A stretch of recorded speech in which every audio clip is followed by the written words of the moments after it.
హైదరాబాద్ లో food safety తనిఖీలు కొనసాగుతున్నాయి. కూకట్పల్లిలోని జొమాటో హైపర్ ప్యూర్ గోదాంను సీఎంసీ ఫుడ్ సేఫ్టీ బృందాలు తనిఖీ చేశాయి. గడువు ముగిసిన కిచెన్ కింగ్ మసాలా ప్యాకెట్లు, పిజ్జా సాస్ గుర్తించారు. గోదాంలో పరిశుభ్రత లేకపోవడం, కూరగాయల ప్రాంతంలో ఈగలు, వెజ్ నాన్ వెజ్ పదార్థాలను ఫ్రిడ్జ్ లో కలిపి నిల్వ చేయడం వంటి లోపాలను గుర్తించారు. సంస్థకు ఇంప్రూవ్మెంట్ నోటీస్ సిఫార్సు చేసి ఆహార పదార్థాల నమూనాలను పరీక్షల కోసం ల్యాబ్ కు పంపించారు.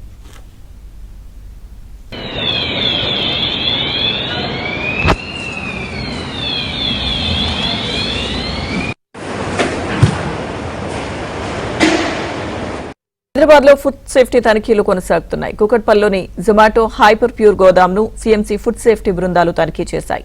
గడువు ముగిసిన కిచెన్ కింగ్ మసాలా ప్యాకెట్లు, పిజ్జా సాస్ గుర్తించారు. గోదాంలో పరిశుభ్రత లేకపోవడం, కూరగాయల ప్రాంతంలో ఈగలు, వెజ్ నాన్ వెజ్ పదార్థాలను ఫ్రిడ్జ్ లో కలిపి నిల్వ చేయడం వంటి లోపాలను గుర్తించారు.